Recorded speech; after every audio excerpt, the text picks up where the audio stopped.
I'm Animesh, I'm Peter. I'm Ravi. and it's time to up the irons on Horns Up. Yes, we're devoting the entire episode to Senjutsu, Iron Maiden's 17th studio album that released just yesterday, the 3rd of September 2021. And we decided to give it 24 hours worth of mind space and rattle out our reactions, thoughts, and views. But of course, this is Horns Up. It's a podcast, and we must keep you, dear listener, with us for at least some time. So I've taken the liberty to structure this chat out in a way that helps go beyond just the likes and the dislikes, all in an effort to try and add some context and maybe some weight to what is ultimately just an opinion. Peter, Ravi, ready to do this? Oh Yeah, yeah. man. I'm quite excited actually. I'm glad Ravi's on board with this because considering the feedback we got to the Tool episode, which has been a while, but yeah. That album deserved that. This album deserves it too. So let's get to it then. Senjutsu pretty much dropped out of the blue, right? Nobody was really expecting it coming into this year. And it was just a couple of months ago that we learned of the album. So rewind to that time. What were your expectations when you learned that, there's going to be a 17 studio album from Iron Maiden? Ravi, start us off.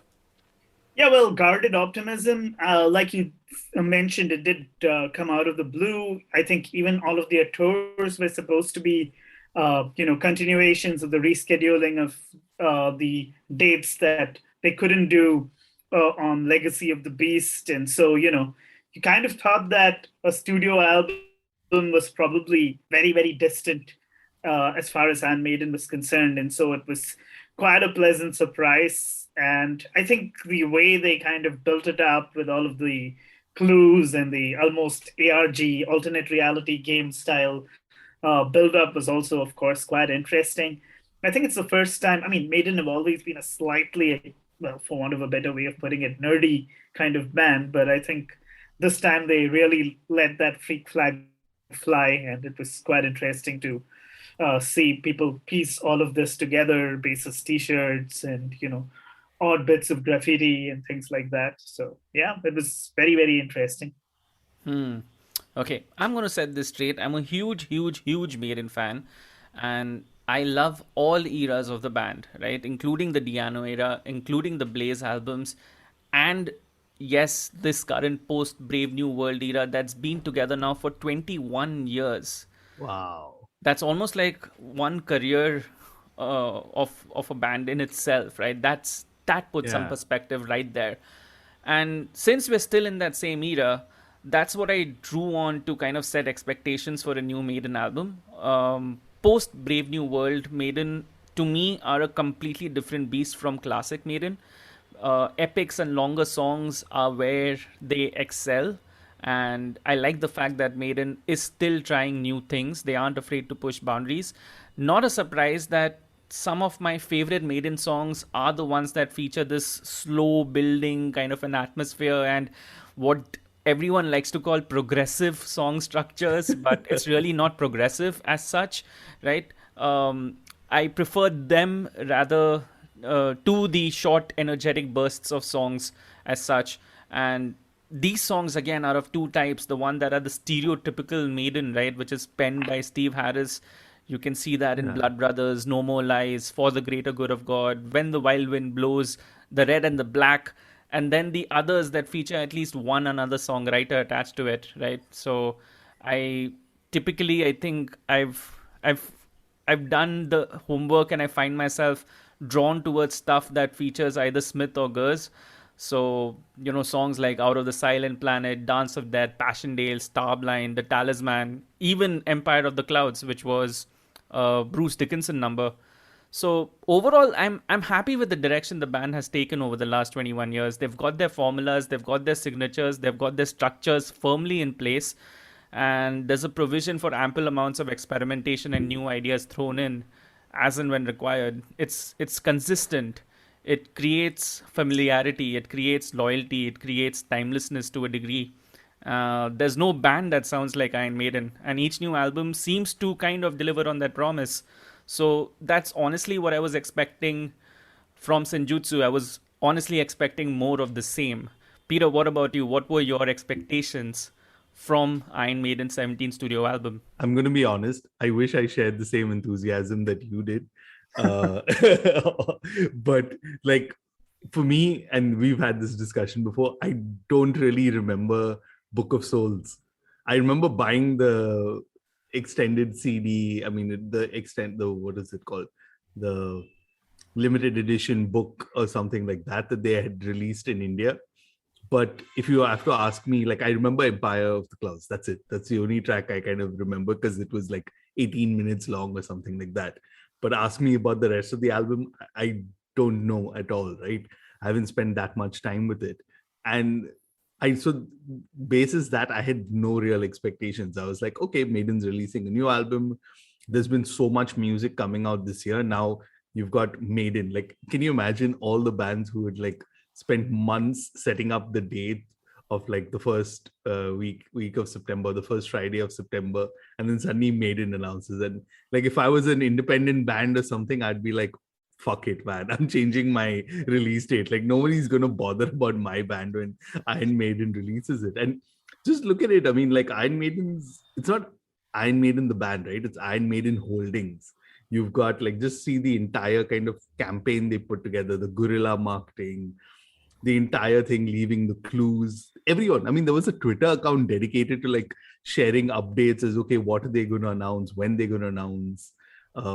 Bruce Dickinson did I think TV appearance wearing the t-shirt also of the festival, right? I can't remember the name now, I'm going to butcher the name, but there was all of that happening in there, right? So while initially I wasn't, with all of this happening, I was like, oh my God, okay, this is going to be something different. They're going to do something more. And like you said, right? Because if you see post Brave New World, because that's the era kind of like we've grown up in, right? Literally. If you see every album, they kind of do something more. And it's kind of challenging, right? What the Maiden sound is. Like, you do have, like you said, Steve Harris, who's consistently putting out the same kind of stuff. But then you've got someone like Bruce Dickinson who's writing an 18-minute track, which, if you think about it, I'm sure that's one of the things where everyone's like calling it progressive, right? Because what other tag do you have to add in there? And I don't know, I don't want to go too ahead of myself, but possibly this is the album that will change the tag of what the Maiden sound is. I don't know. Okay. At this point, then, Peter, you definitely had little to no expectations from the album, from Senjutsu. Then, Ravi, one word answer. What were like? Did you have any expectations, or were you like, okay, this is going to be just like Well, like I said, I the was previous guardedly, 4 to 5? yeah, I was like guardedly optimistic. I thought the Final Frontier was a complete disaster. I think the only song I liked on that was The Talisman. And Book of Souls, I think, started off strong, but just kind of kept losing energy with every successive song. I think If Eternity Should Fail was a great album opener. Speed of Light was a great second song. There were a couple of other good songs, but by the time I got to Empire of the Clouds, I'd kind of had enough, and I was getting thoroughly bored. So, like I said, I was guardedly optimistic. I think I'll discuss my impressions of this once we get to that section. But yeah, Cool. Two different sides of the spectrum right there. I'm largely with Ravi. I was optimistic for a new Iron Maiden release, just as ever, because yeah, Iron Maiden is that band for me. So a month earlier, or say maybe a month and a half or whatever, we heard the first few singles, right, which were The Writing on the Wall, and then followed up with Stratego. I don't know how to say that, but Yeah, I mean, I I'm was like guessing it's wondering. Stratego. Yeah. Did the two singles meet your expectations? I'm going to be honest. Yes and no. The Writing on the Wall definitely surpassed expectations. Banger of a tune, fresh, dynamic, brave. By far one of the most Maiden songs to have ever been released by the band. And of course, the video did such a great job of building on Maiden mythology and lore. Fantastic stuff. Stratego, on the other hand, classic Maiden as a single, okay, and like additional weight to the fact that as a single, I didn't really enjoy it, and that's because it took the familiarity of Maiden and kind of like hugged you to death with it, almost like as if it was a boa constrictor of some sort. But let me say this song, when heard in the album and when heard in the context of the album itself, has me completely changing my views about it, which I will get into much later. But Ravi, what about you? Did the two singles meet your expectations? Oh, absolutely. With Writing on the Wall, I was amazed that they'd come up with something so, in a sense, out of the left field and so unfamiliar sounding. I think it threw off a lot of the more traditional fans to a great extent because they felt it was too folksy or too country. I mean, I don't know where they even got that from. But, I thought it was a brilliant song, having such a amazing video, one where you could really, I mean, it was essentially like the cover to Power Slave or Somewhere in Time transposed to a video format in 2021, because you could literally just freeze frame at any point of time, and then each scene was kind of packed with references to Maiden's past and things like that. And it was just an amazing song. And, they sounded revitalized. Maybe it was, Bruce turning a corner after cancer and things like that. But there was a certain vibe to the song that I felt had not been there for a while. And I really, really liked that song. And then we came up with Stratigo, I think, or Stratigo. I think it's Stratigo because it's also supposed to be a game, right? That's I get that too. So yeah, maybe it's Stratigo. So so that song was really disappointing. I mean, I stayed up till 1 a.m. Singapore time, I think, on a weekday just to hear it. And I was like, oh my God, this is really, really boring. A friend of mine compared it to Rainmaker from Dance of Death, and I think that's a fairly accurate comparison. Though I agree with you entirely in the context of the album, in the flow of the album, between the title card and Writing on the Wall, it works so well. cool. Peter, what about you? What did you make of the first two singles, and did it help you get excited for the album? Writing on the Wall did.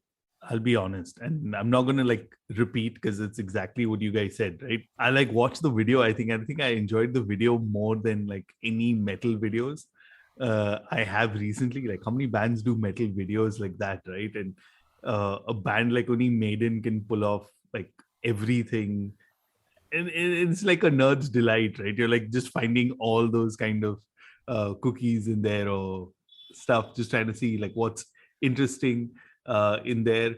So that time I was really excited. I was like, fuck, this is interesting. And that's what I was talking about, right?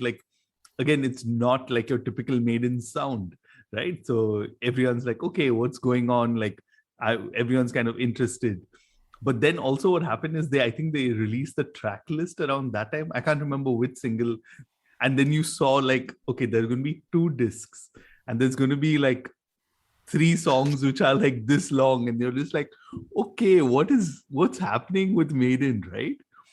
And then when you hear Stratego, I'm going to be honest, dude, I thought it was a leak, it was an unfinished mix or something, because it just sounded like that, right? You're just wait, this is Maiden? And I guess it's because now we're paying far more attention to singles, right? And we're following them, and we keep getting all these emails.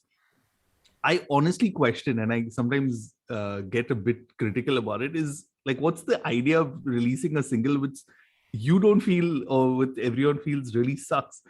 I'm going to talk straight up here because I wanted to talk about this. Is a friend of ours, right? Andy Dowling, who plays in the band Lord. Ravi, you also heard, I linked this to you. That was amazing. Yeah, I mean, fuck, when you hear that, you're just that should be what Maiden sounds like, or even far better. And here's a band in Australia who's covered the exact same song and made it sound so much better. So, and can you imagine, they've also kind of really spent how much time in lockdown? I think they're still in lockdown kind of in Australia, putting that together. So it just tells you, right, where they kind of drop the ball in that. I'm just being honest here. I've heard only the album. I've managed to hear it only thrice, but I do see where you guys are coming. I just wish they chose like a better track, right? Like maybe Exactly. like there's so much more. Like I don't know. Maybe their idea was let's show the variety on the album or whatever, but isn't the idea of a single to get people excited and get pre-orders and get people to buy? I don't know how many people must have been like, I want a refund for this CD or I actually whatever. put off my purchase after hearing Stratego. There you go. There you I go. had, the CD box set in my Amazon cart on pre-order, and I was like, okay, one more good song, and I'm just gonna hit buy on this. And then I heard Stratego, and I was like, maybe no. And then I think, getting into slightly controversial speaks here, I think the album kind of leaked a couple of days before Yeah. it was supposed to have officially dropped. And I heard the title cut, and I literally the first thing I did was scramble off to Amazon, hit buy, and say, you know what? I think I'm going to hear this album only after I get my CDs. But then, of course, we were doing this, so I heard the official release on YouTube Music a couple of times. Let's address it then. Quick one-line reactions. Did the reality of Senjutsu live up to your expectations? One-line reactions. You go first. As I typed on our WhatsApp, the reality of Senjutsu didn't meet my expectations, and that's not a complaint. I'll explain obviously once we start dissecting this. Peter? I'm okay with it, to be honest. I mean, like, I guess that's because I didn't come in with like huge expectations, right? So I'm fine with it at this point. It's just I need to spend more time with the longer songs, right? That's what I would say. Okay, Ravi?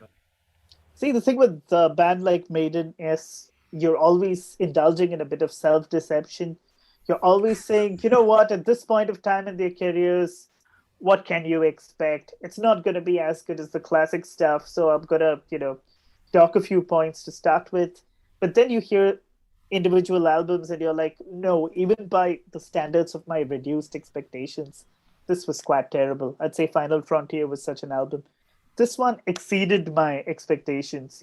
I mean, I was willing to cut them a lot more slack, and I would have been completely happy with an album that had maybe around 2 or 3 more songs that were like, throwaway than I think there are on this.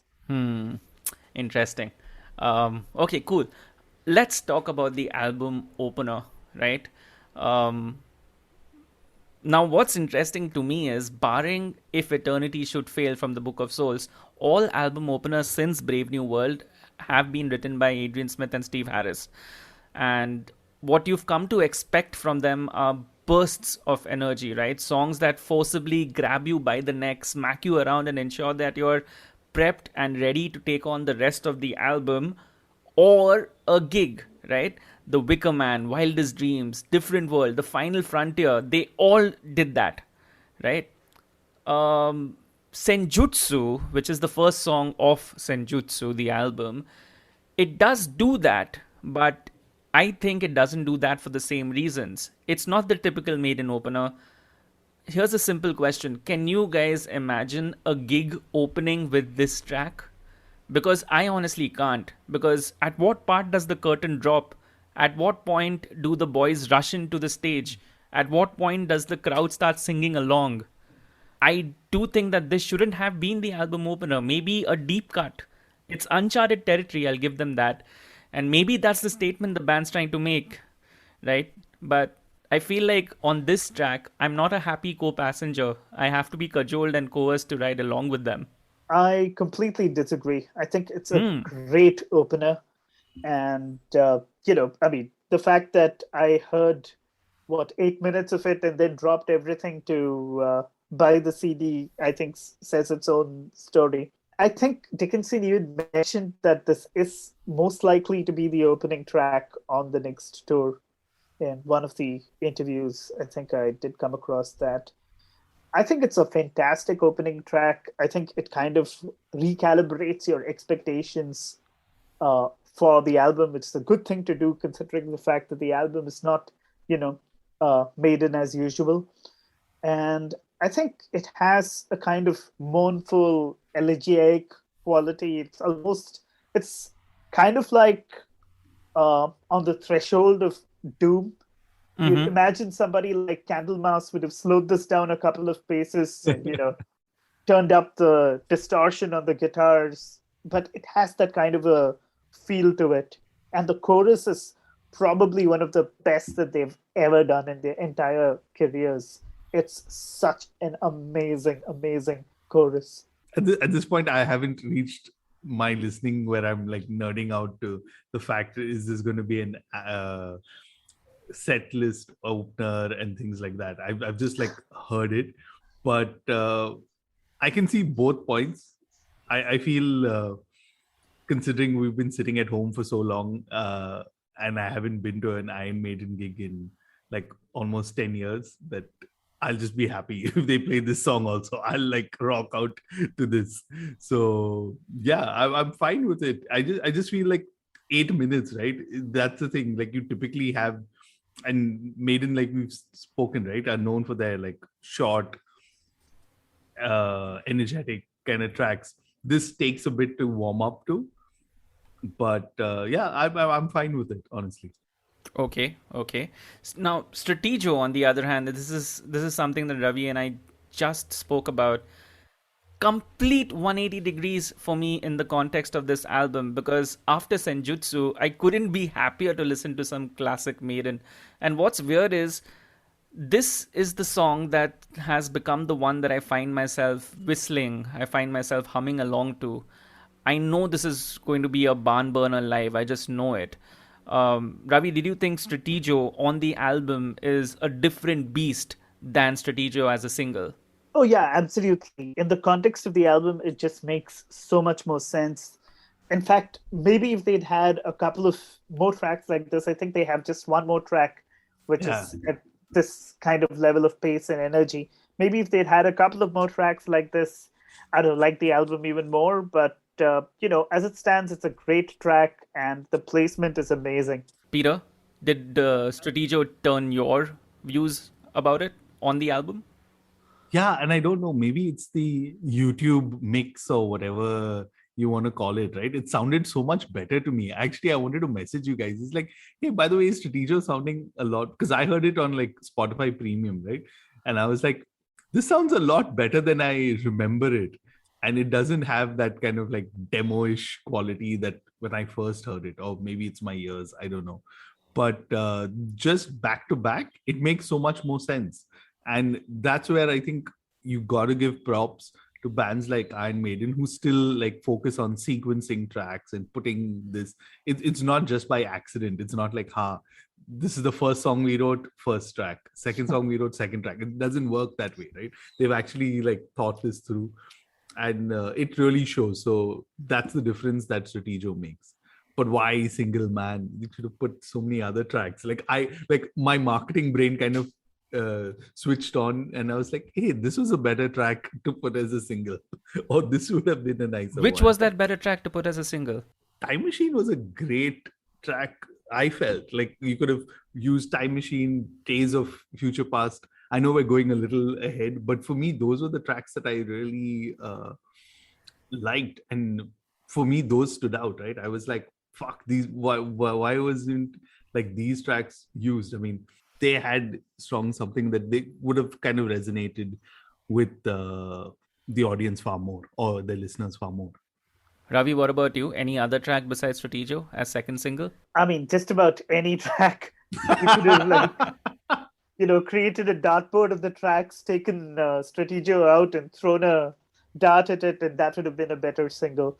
I still think, I mean, in spite of the fact that I like it a lot better in the context of the album, I still think it's the weakest cut on the album. Interesting. I agree with both of you. The second single should have been a different song, but I would have loved to see Strategio released as the third single, as a live video after the album had been released. Like, this is clearly the track that's so classic Maiden that it had to be released at some point in time as a single to get like anybody who's, you know, still living under a rock about a new Maiden release to finally peep up and take notice of the fact that they have a new album out. Anyways, let's get on to the real talking point about Senjutsu, which is the 4 long songs by Steve Harris: Lost in a Lost World, Death of the Cells, The Parchment, and Hell on Earth. And why I say that is because together they occupy nearly 44 minutes out of 87 minutes. That's nearly half the entire album. I'll be honest, okay? Out of these, Hell on Earth is the only ones that gave me goosebumps immediately on first listen. That's something that I look for from an Iron Maiden release. And there hasn't been a 6-man Maiden album that's left me without experiencing that very feeling on first listen. So I'm happy that Senjutsu didn't disappoint on that front. However, having said that, I'm disappointed that the other 3 Harris songs didn't evoke that kind of a feeling. Now, I spent quite a lot of time trying to figure out why that was, because these songs, they feature the familiar, or the reasons why I love Iron Maiden, they feature it in spades. The world's been quick to point out the similarities, right? Be it labeling Death of the Cells as the spiritual successor to the Clansman, or the power slavish kind of a feel of the Parchment. And let's be honest, it's not that these songs aren't Maiden enough, right? There's no way these songs could be a product of any other band. So, what really is missing?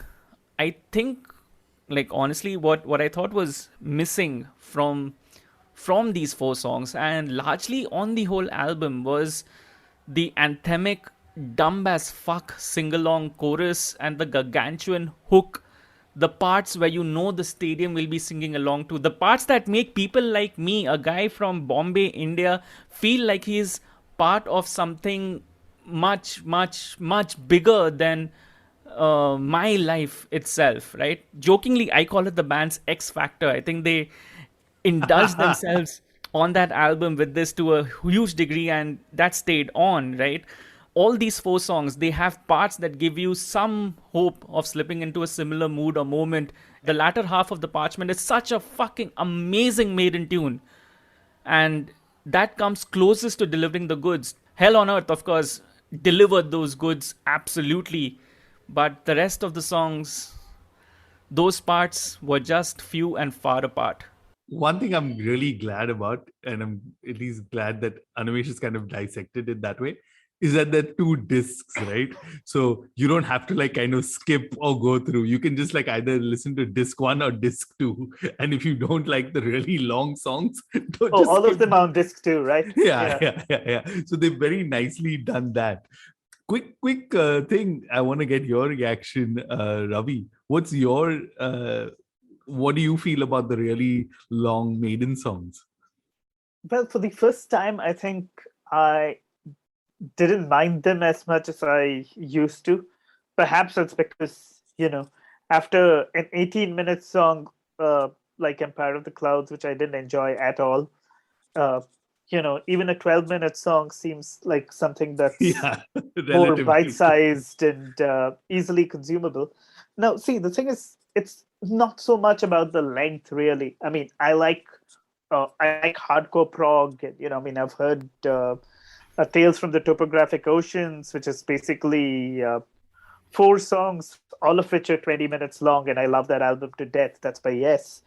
I think what the problem with Maiden doing prog is they mistake the length of prog for the depth of prog. Yeah. Yup. Rightly said. You basically have a long song with lots of elements, none of which are really progressive, none of which are really stretching the boundary on anything other than duration. And I think that's, one of the serious knocks I have about post-reunion Maiden. Having said that, I absolutely loved Lost in a Lost World. I think the part towards the end where it's almost like the graft of an entirely different song onto it, as opposed to, doing something easier than having that as a kind of sing-along instrumental fade out. I think that was really, really good. And yeah, I think at some point we should talk about the lyrics. There's lots of stuff I have to say about that. So, of these four songs, purely because of the time I had to hear the album, I think I've spent the most time on Lost in the Lost World. Same. A, because, sequentially it came ahead. B, because it was a song that I kept going back to. I really like Hell on Earth too. The Parchment, it struck me as a kind of mellow version of To Tame a Land from Peace of Mind. The riff is vaguely reminiscent of To Tame a Land. And Death of the Cells was all right. I thought there were parts of it that reminded me slightly of, I think, Tears of a Dragon from, Balls to Picasso. I think Death of the Cells is the weakest of the long tracks, and in my opinion, Lost in the Lost World is the strongest of the long tracks. Actually, to your point, Animesh, about the hooks and the sing-along sections, I assume Maiden have reached a stage where they can write something like that in their sleep. And exactly, right? I think they consciously avoided writing something like that for this album because I think it has a far more mournful, far more reflective kind of feel to it than I think any previous Iron Maiden album has ever had. It's not as joyous. I mean, if you think about The Trooper, it's not a particularly happy song. It's about a guy who's like practically getting shot and dying. But there's a certain vigor and energy and joy to that song. And I don't think that emotion is present anywhere on this album. Yes, I see what you're saying right there, and I completely agree. I think this album was far more of a serious listen. I think the last one to have probably dealt with such heaviness as such was probably a matter of life and death. But matter of life and death. Yeah. But that still had the hooky Maiden as such come to the forefront. With songs like For the Greater Good of God, which was an absolute joy to listen to, and you knew that they would play it live, and you knew that you would be enjoying it live too. Or this even one, Brighter Than a Thousand Suns for that matter. I mean, chorus. Exactly. Yeah, completely agree with you. So yeah, I get that. On your point about the repetition of it, right? I like repetition in songs. It's one of the things that draws me into black metal too, right? I enjoy when parts are repeated to create an atmosphere, to create ambience, to create an effect of sorts. And Maiden does seem to do that well, but I agree with you on the point that I think they've let duration get in the way of just pushing the envelope in some places, because this album does have quite a lot of fat, and yes, maybe just a session with an editor would a third party editor, right, would maybe help this make this a much more focused listen. That being said, there are still parts, especially on Hell on Earth, which I think which both of us, Ravi and I, we've talked about earlier, not on the podcast but just before this, the fact that I enjoyed all that build up to finally the music kicking in, and you thought it could have done with reduction over there. For me, that happened on Lost in a Lost World, weirdly enough, and to some degree Death of the Cells. Yeah, so about that, again, I think this is definitely not an album that you can listen to casually, which is pretty much what I was doing when we had that conversation. I mean, I was basically attending to work, having this playing in the background, and just maybe pinging you guys, and that's frankly not the best atmosphere to hear this in. And I think this is one of those sit down and listen kind of albums, and if you're not going to give it your complete attention, it's just going to annoy you. No, I completely agree. I mean, I think that's where what happens with the 4 long tracks, right? Like if you're just casually listening to it, you're just going to be like, okay, what is this? This is like, it's like really quiet.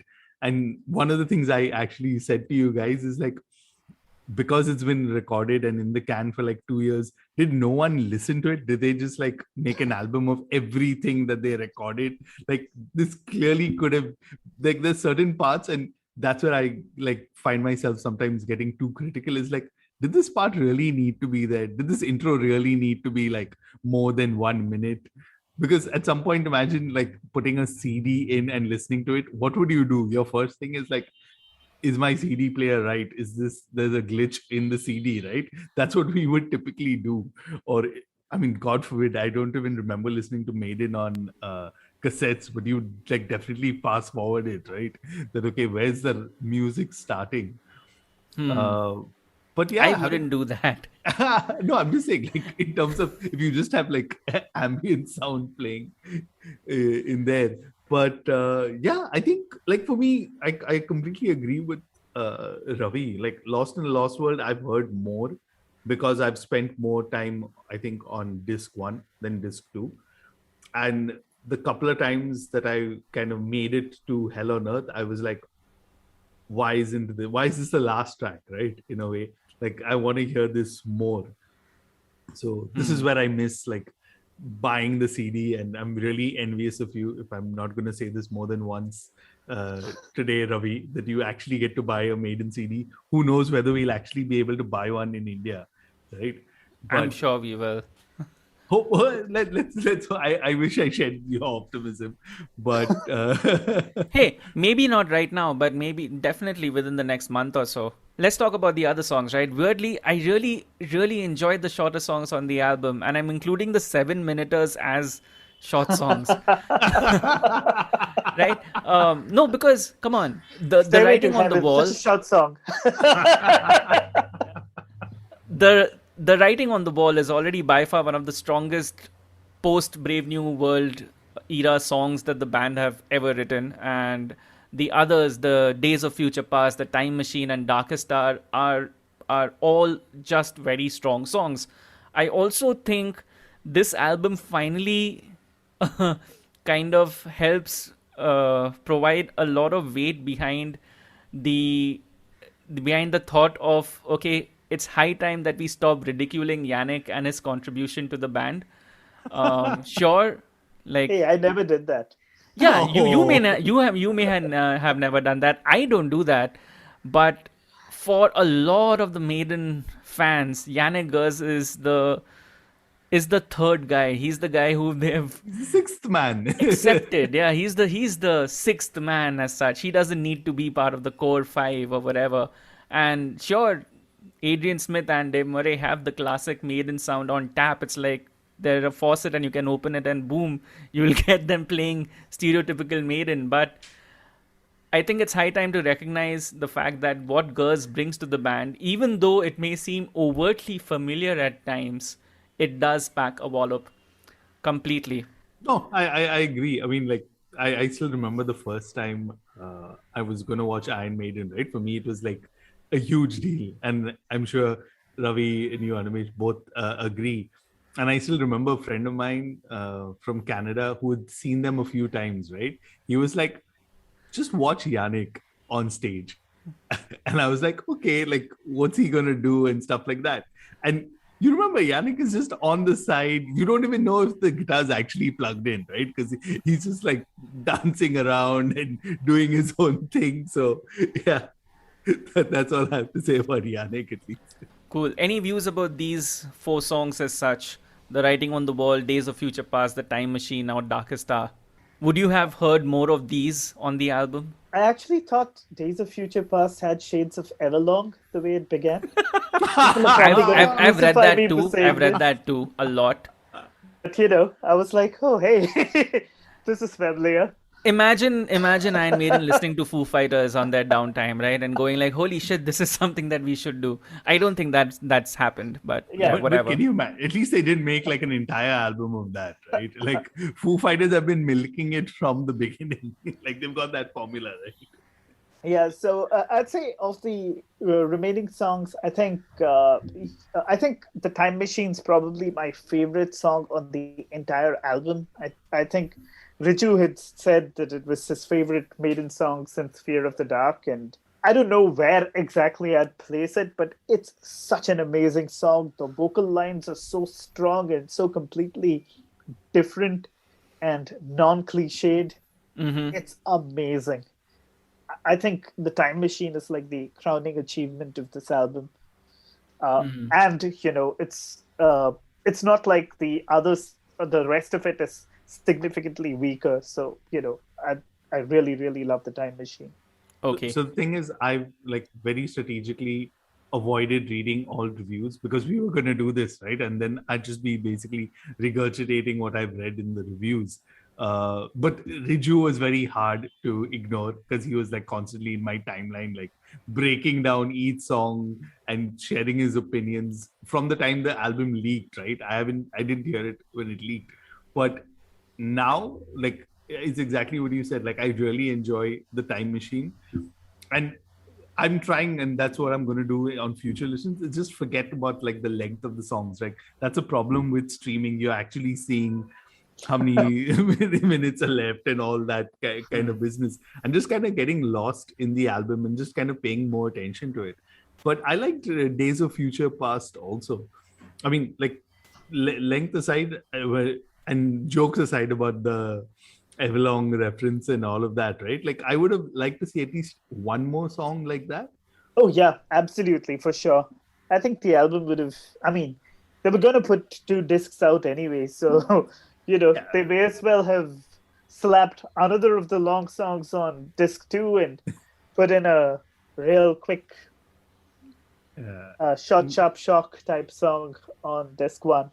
Hmm. But we've been talking about song lengths. One of the most enjoyable, or the one of the most biggest plus points of Senjutsu for me is the fact that it doesn't really feel like an 87 or 88-minute long album.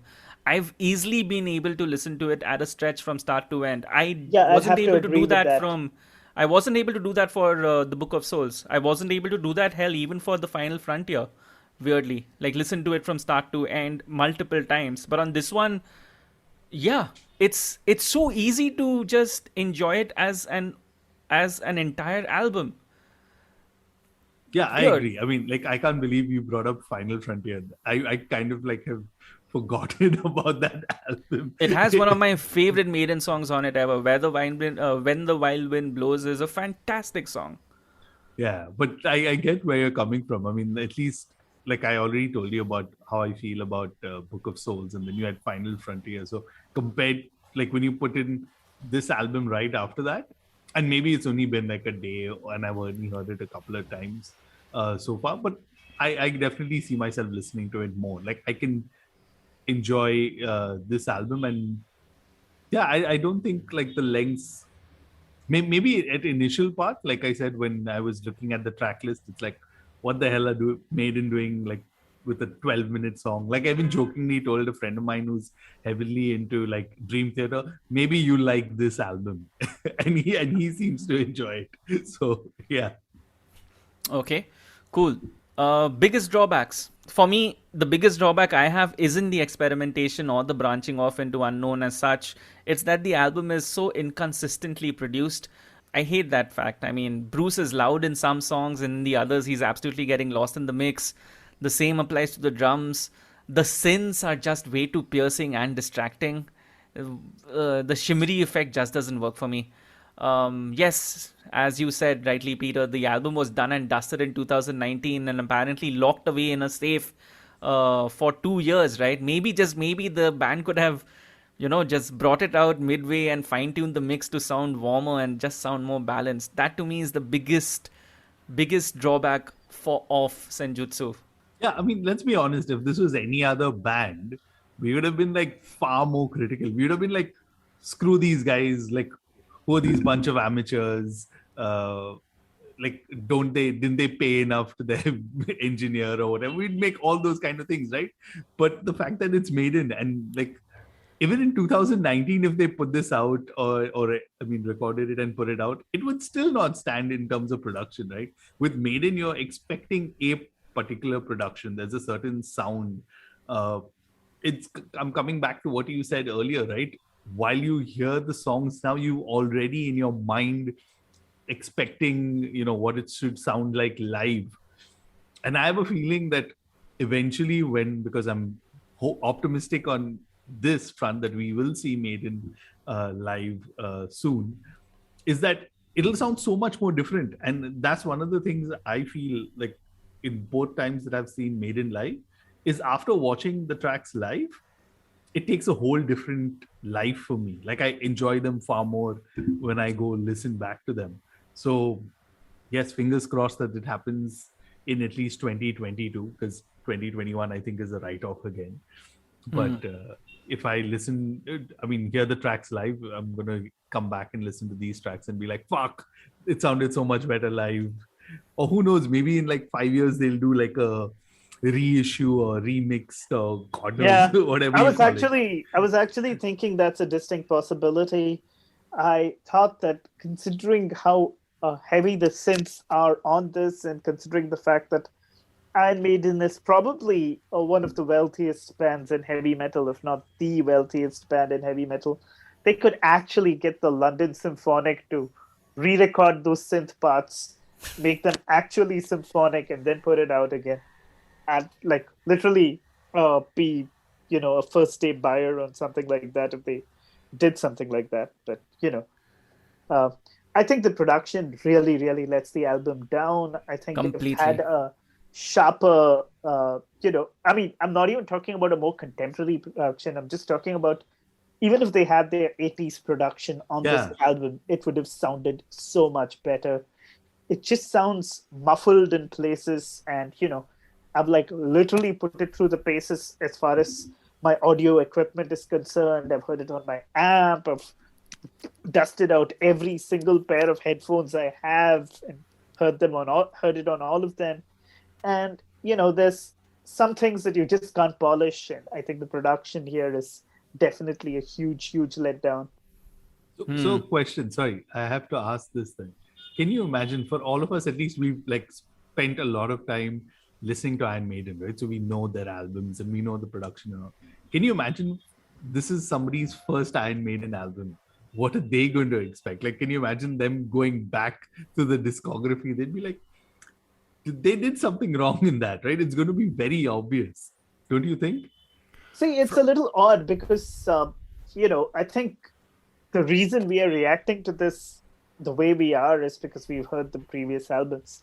If somebody else hears this and if they really like this, it's entirely possible that they may not like the production in the earlier albums because, they might feel it's too polished or not KVLT enough or something like that. I mean, who knows? I'd answer that slightly differently. For people who are listening to Senjutsu as their first Iron Maiden album, I think the weight of the songs itself is far, far more than the production. The production to me is a secondary element on this album. Yes, it does let the album down, but that it still comes in second place to what the Maiden sound is. So if this is your first Maiden album and you will then go back into the catalog, I think you'll enjoy it definitely, and you won't really give a secondary thought to the production as such on Senjutsu. This isn't a new problem for Maiden, and this isn't the first time I'm complaining about production on a Maiden album, because it's been weirdly enough, it's been ever since the X Factor, ever since Martin left. Yeah, apart from Brave New World and Dance of Death to a degree, all the albums post that, they've had this inconsistency in mix. And what's weird is all the concert or the live albums that they've released ever since the Rock in Rio live album have had spectacular mixes, right? Where you want to listen to them on 5.1 systems and 7.1 systems, etc., because they do such a great job of just using all those devices to make it a far better listen.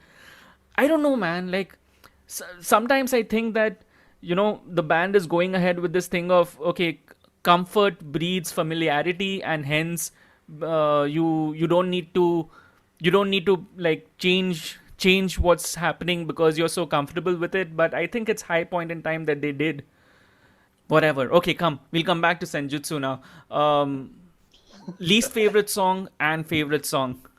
Yeah, well, Stratego and the Time Machine. That is least favorite and favorite. So yeah. Okay, Peter?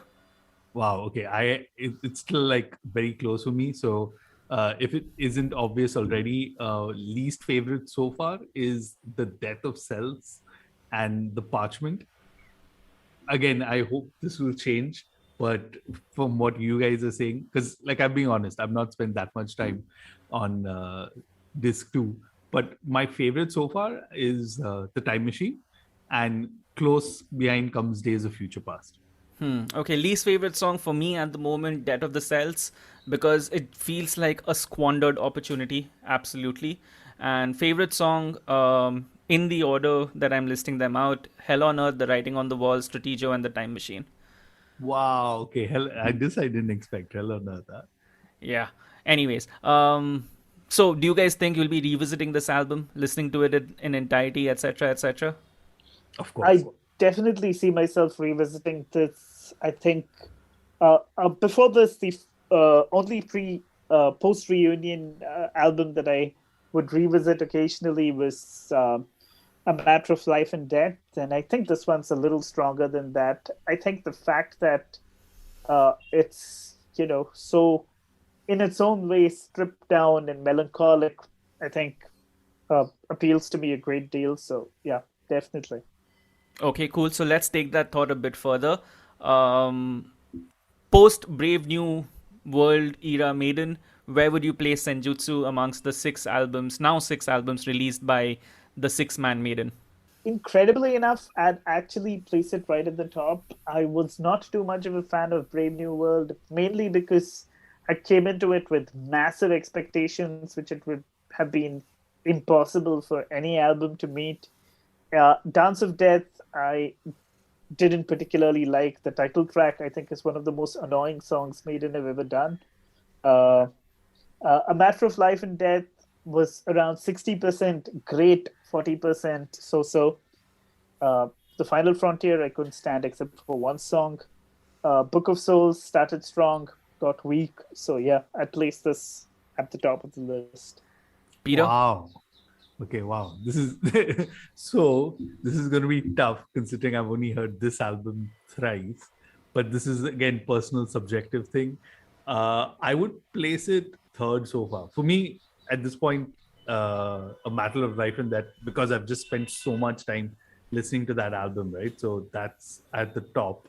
I would place this somewhere like say, right after that, or I'd have Brave New World there. Then, like, I completely agree with Ravi. So, it's kind of like really strange, right? Because I also agree about Dance of Death. Like, it doesn't hold when I look back now. So that comes lower. Book of Souls comes last, man. Like, I actually feel that I should go listen back to that album now. And then you've got Final Frontier. So, like, you have those as the last three, and they're in no particular order at this point. Animesh, I'm very curious to know where your places are. For me, Brave New World is on top, followed by Dance of Death. After that comes in Senjutsu. After that comes in Amolad, A Matter of Life and Death. Then comes the Book of Souls, and then comes the Final Frontier. And that's because on Final Frontier, usually I find myself skipping all the songs and just going to When the Wild Wind Blows. And maybe, like, fuck, I'm even forgetting if Starblind, if that song was on Final Frontier. I think it was, right? It's the one just before the Talisman. Yeah, but Brave New World and Dance of That, those clearly are the top two albums for me still for a post Brave New World era Maiden. And Senjutsu comes in a strong third. Maybe that'll change, but I also think it wouldn't really. Just one more thing. Despite how much I like Senjutsu, the Talisman will always be in my top three songs as far as post reunion Maiden is concerned. I actually contemplate buying that album just for that one song because it's I incredible. completely understand where you're coming from because that to me is the only reason why I still own the Final Frontier. I mean, not the Talisman, but When the Wild Wind Blows. Anyways, does Senjutsu add, redact, or have no effect on Maiden's legacy? Let me start this one off. I like where Maiden are at.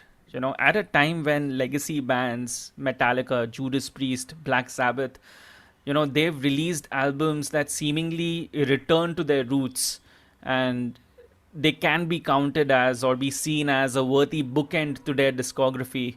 Here's Iron Maiden, who weirdly don't seem like they're done, right? You can see the effort and thought behind Maiden wanting to try new things out, just trying to push themselves, trying to just add something more to their already exhaustive catalog. Clearly, this is a band that isn't afraid to experiment. So, with that being said, I'll say that overall Senjutsu does surpass my expectations, because Maiden's legacy, and let's be absolutely brutally honest with it, it's a legacy that can't really be fucked with, right? They put in the work and become the band that'll always be there for you, right? To me, they are like ghar ka khana. It's going to be, it's going to be tasty. You can help yourself to as much as you want, and ultimately, it's the healthy, nutritious, poshtik ahar. It's good for you. You know that, right? But of course, you get bored with it, and that's why you go out and eat outside food. So, given that context, Senjutsu really doesn't tarnish the Maiden legacy.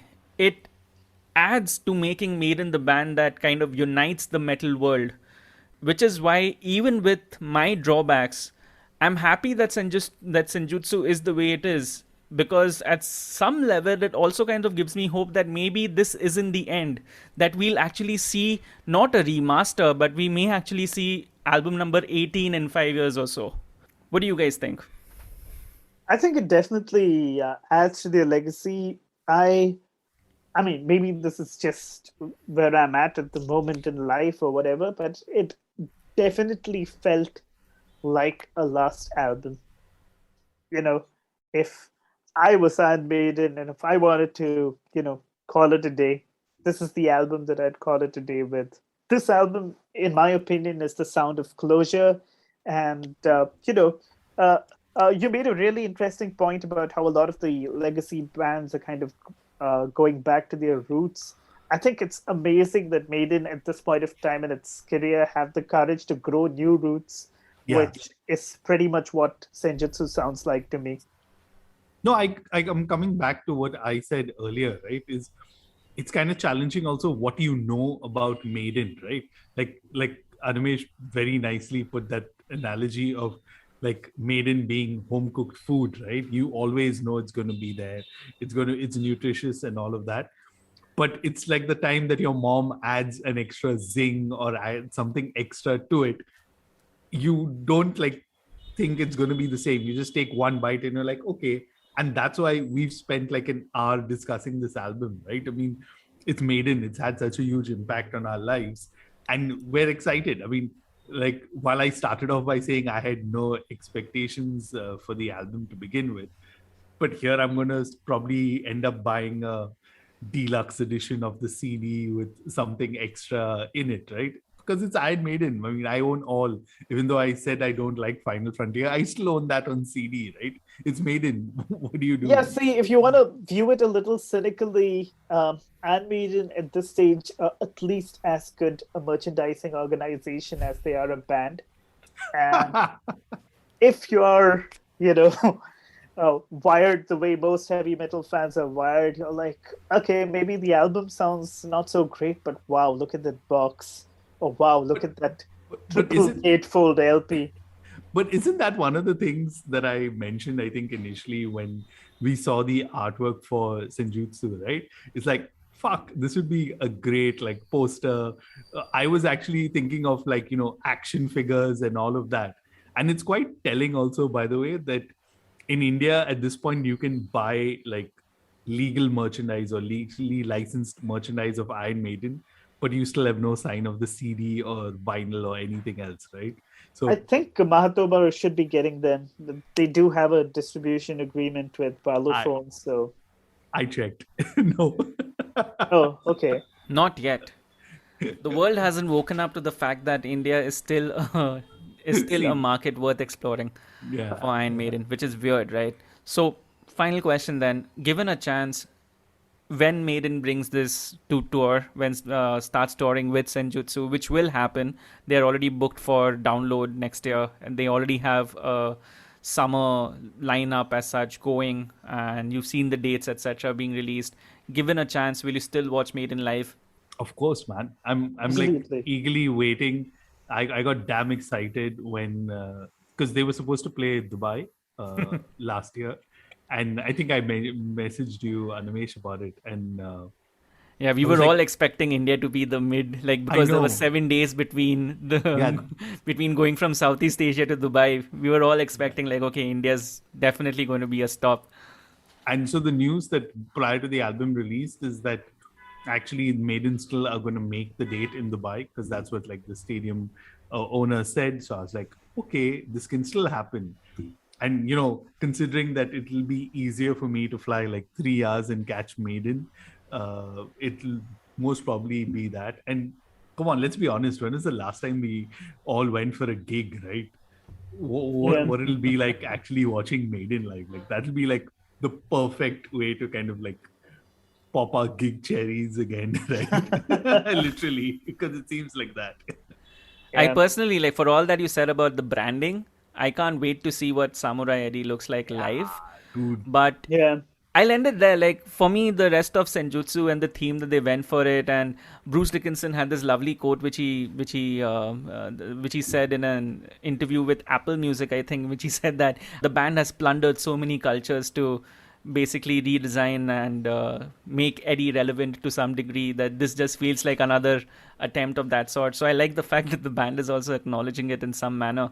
I mean, yeah, if you have a mobile game that's purely based on different iterations of Eddie, then definitely Samurai Eddie would be a no-brainer addition as such. I think there was already a Samurai Eddie, if I'm not mistaken.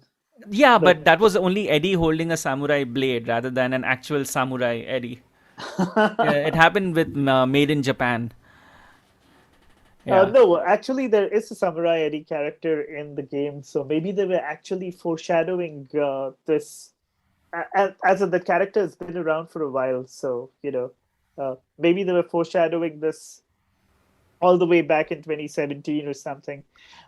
Actually, as a kind of final question, what do you think the album is about? oh, you wanted to talk about the lyrics? Fuck, I forgot. Yes. We never brought that up. I don't know, man. Like, I've stopped basically associating Maiden album titles and Maiden album artwork with overarching concept or something of that sort. Like, apart from Amolad, I don't think it's happened ever since then. They just went and picked out their, like, the lead single or the song that maybe helps them identify this particular album as such. From their vast catalog, and just slapping that on and choosing that as the band title, choosing that as the album title, and hence then developing the artwork. This isn't a concept album for me. Maiden are still basically they've become so good in this role of using music to tell you about historical facts or tell you about historical stories, or just using these as songs to ruminate about war and death and every other thing that they seem to be having on their mind. Hell on Earth is a great example of that. Yeah. It definitely feels like Steve Harris is like spent like a lot of time just looking at the world and saying like, holy shit, this isn't worth living anymore to some degree. And Or can you imagine? Yeah. This is all pre-COVID, huh? So Yeah, exactly, imagine yeah. the music that's gonna come out now. in the lyrical aspect of it, I don't see a drastic evolution or something of that sort with Senjutsu, or what the songs are about. Yes, it's a more mature album. Yes, it's a more serious listen, but I would be expecting something of this sort from Iron Maiden. So it meets expectations. The lyrical aspect isn't a huge push away from the usual for me. Okay, I actually think that, I mean, maybe I'm reading too much into it. I guess it's, once you're a literature student, unfortunately, you're forced to read too much into just about everything that you come across. But I actually think that this is kind of an elegy for the West for the decline of the West. If you think about the first song, which is Senjutsu, there are a lot of references to a wall being built and the wall being kind of, people rallying around it. And while it's tempting to think it's the Great Wall of China, it could also be Trump's wall, which was a subject that was very much in the news, presumably around the time that this song was being written. And I think the entire album is a concept album on the futility of strategies, because in the end, chaos reigns and hell on earth takes over.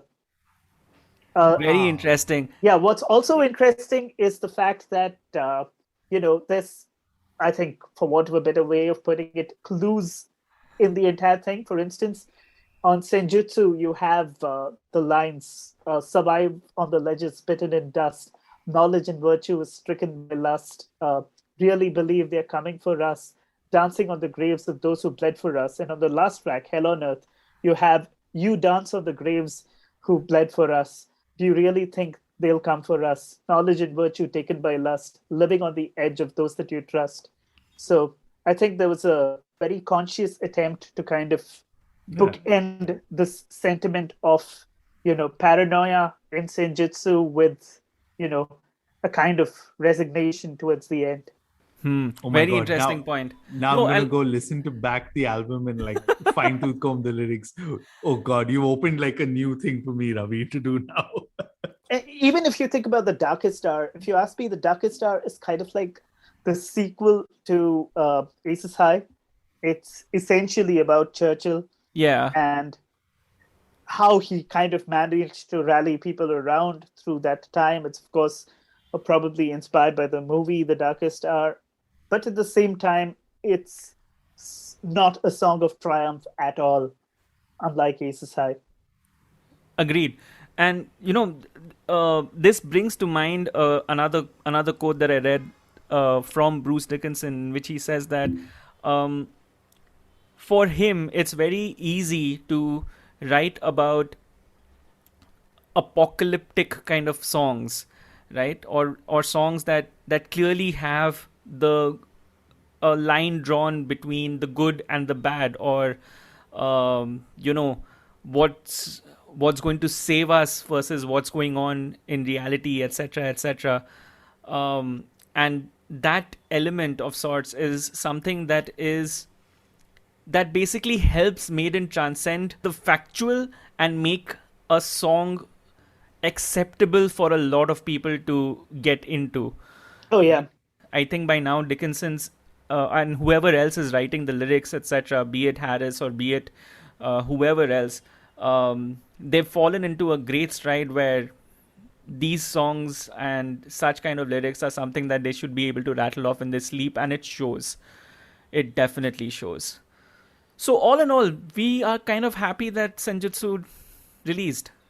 Oh, absolutely. Yeah, I mean, it's Iron Maiden, man. You get excited. Like I said, and I'm going to repeat, and I'm doing it purposely to whoever listens may have some power in releasing merchandise and more merchandise, because I'm excited. Like, I want to buy like an action figure or something for my kid, right? That's the kind of cool stuff that he'll, even though he may not get like what I'm listening to, but or like headbang along to the riffs and everything else, but maybe like some action figures or some cool stuff that he can play along with. Yeah, interestingly enough, I think this is the least headbangable Iron Maiden album. Would you agree? Yep, absolutely. That's one of my biggest drawbacks for it too, right? That's exactly what I said. Where are the hooks? But anyways, I thoroughly enjoyed it. I think I'm going to listen to it more. Definitely one that needs to be heard a lot more. It's not something that you can immediately brush off like what the Final Frontier or even to some degree the Book of Souls was. So yeah, good step, Iron Maiden. We are enjoying this. That's good news. I mean, I think it's kind of telling of our age also, and the fact that now we're excited that Iron Maiden are releasing. Plus, to a certain extent, I'm living a life where I'm still like at home, right? So I have time to kind of spend listening to this music. But I think it's a culmination of all of that. Alrighty, ladies and gentlemen, that's what we thought about Senjutsu. What did you guys think about Senjutsu? Why didn't you tell us?